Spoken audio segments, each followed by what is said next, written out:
see it. It's great to be back in Bay County and Panama City Beach. We're thankful for everyone here. We've got a lot of great announcements today and a lot of great presentations. And so my wife Casey will be saying a lot about Hope, Florida. I'll say some, and then I'll let her take it away. Down with secretaries and agency heads and really travel all across the state of Florida to talk to the key stakeholders, because this is where it all came together. It wasn't us sitting in a room from a top-down approach thinking that we knew best what everybody needed. It was getting into rooms and listening to folks. And what we found very quickly was that there was a lot of really good things happening, but it's all siloed, right? You had seen the private sector and the nonprofits and the local government and the faith-based community all doing wonderful things, but kind of hoeing their individual roads. So we wanted to think differently about how government operates as it pertains to what I believe, and I think a lot of people think, tapping into one of the biggest untapped resources as it pertains to coordination and communication and collaboration with government, and that is the faith-based community. Eric Dellenbeck will tell you we have 16.5 million people of faith, 20,000 institutions of faith. Imagine what we can do when you have some of the most vulnerable people in society coming into the Department of Children and Families, and instead of giving them a TANF grant check or SNAP benefits, of course you help people when they're in need, clearly, but what if we thought differently? What if we reached out to the faith-based community and the nonprofits and the charities, and we let people know, hey, there's a single mom down the street who really needs help putting food on the table. Can you help? And we've done that in the state of Florida. We're the first state to do that. So now, through using our Care Portal technology, literally our Hope navigators are inputting that into the system, sending it out to our participating faith-based communities and also the private sector, and saying, hey, can you help the single mom? She's having a hard time putting food on the table. And they're like, yes, they got it. And all of the faith-based communities compete to see who can get it first. And literally, and I've done this firsthand, I've done this with the Secretary, I've done this with Eric Dellenbeck, we show up at their front doorstep with food to say, hey, I heard you were struggling. Do you need some help? Here's some food. What else do you need? And it's a game changer. Because yes, you're meeting immediate needs, but you're also letting these people who are suffering sometimes alone know that the entire community is ready to rally behind you. It's just the faith-based community never knew that they were there. So government is uniquely positioned now to communicate and collaborate between good people in need of help and good people who are willing to help. And the government makes the connection, and they get out of the way. And I'll tell you, yes, we talk about transitioning off more than 20,000 people from government assistance, and yes, that is important. Yes, that's a good ROI for the taxpayer. Yes, you're seeing people enabled and empowered to live up to their God-given potential because you're giving them the resources and the tools to be able to do so. But one thing that we are working on calculating, which is really important, is the preventative side of this. Because government too often waits for a problem to happen, and then they react afterwards. And a lot of times the outcomes aren't as good, and we're spending more money, and it's not good for the individual. But now we're getting in front of it. So I'll give you an example. Our CPIs, our Child Protective Investigators, they're on the front lines. They go out and they investigate suspected child abuse or neglect, and they're making critical decisions as to what happens in that family. Do you take children away? Do you not take children away?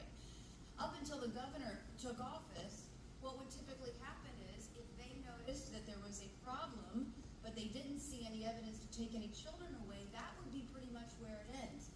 That changed under his tenure. Now you can go in and you can get connected with the Hope Florida hotline, because now these navigators can triage whatever immediate needs that they might have by looking exterior of government to the faith-based community, the nonprofits, the private sector, putting the pieces together. And why this is so valuable too is because, for instance, like a single mom, man, she doesn't want to have to repeat her story 10,000 times, right? She wants to be able to get help and also to know where to get help, because I often say you can have the best resources in the world, and if you don't know that they exist, what good are they? So you have this navigator putting the pieces together for this mom so she doesn't have to go in this door and that door and that door and say her story 10,000 times. And then, yes, meeting immediate needs is important. Transitioning off government assistance is important because it's empowering people to live up to their God-given potential. But it's more than that. And it is what this entire program is all about. And it is hope. Hope for a better day. Hope for your kids. Hope for yourself. Hope that shall pass. And we can only do that by bringing the government in communication and collaboration and coordination with the key people on the ground in the community.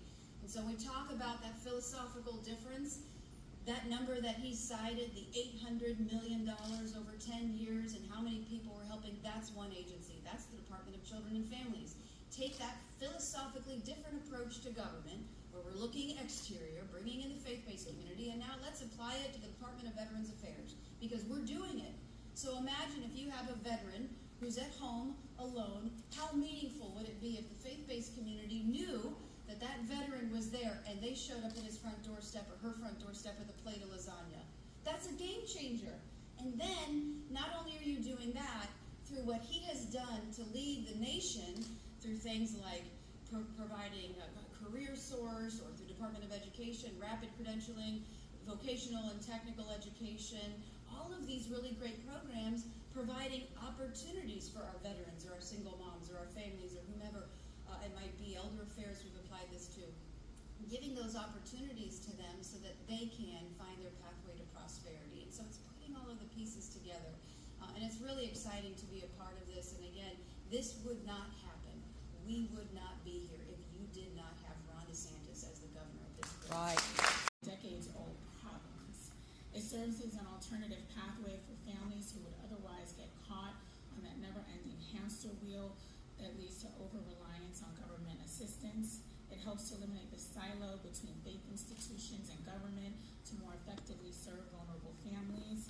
And it's the antidote to bureaucracy, making it easier for organizations doing good to partner more seamlessly with government on a shared mission. So if you ask me, does the program work? Unequivocally, yes, yes, and more yes. We see success in the story of the single mom who found the courage to leave an abusive relationship and then contacted us for help, through nonprofits like the one who were awarded this morning, and through our partnership with Career Source Florida, where Hope Navigator was able to work with her to put the puzzle pieces back together. Then there's the wife who just turned 60 and also had her husband leave her at the same time. When she called, she was distraught, didn't know where to turn because she'd been a single mom, hadn't been in the workforce for years. But by strategically linking her to the right partners, she found a new interest and career path as a home health aide, and loved it so much she wanted to become a certified nursing assistant. When she graduated from the program, she had just passed her CNA exam. Our Hope Navigators help individuals find within themselves the grit and resiliency that they always possess to build a better tomorrow. It's transforming how we support families who are child welfare involved, as you heard from the First Lady.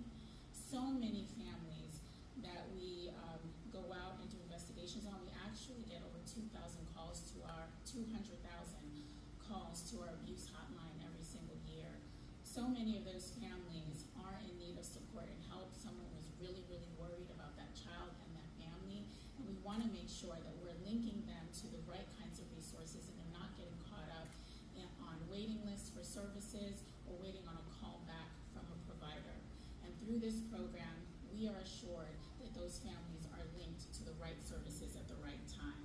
Is that through Hope Florida and Care Portal, and just let this one sit in, what we've seen is that when a need gets entered on the system and our faith institution or community organization shows up and they're standing on that front door with food, a bed, a car seat, diapers, clothes, whatever that is, we're seeing to almost the 80th percentile, that family does not enter a second need. Why? Well, it's not because they don't have more needs. It's simply because our faith institutions and our community organizations have seen that family. And from that moment forward, that family is not a government family. They're a faith and community family. And that is an imperative part of what's happening here, is that we are moving families, as the governor said, from government to our faith and community organizations.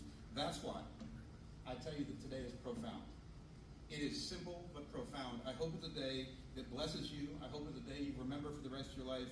And I'm so grateful, since I don't get to say it publicly enough, what you're doing, because I get to talk to every state, is bolder than anything that's happening in the country and giving faith and community a voice. So thank you, and God bless both of you so much. All right.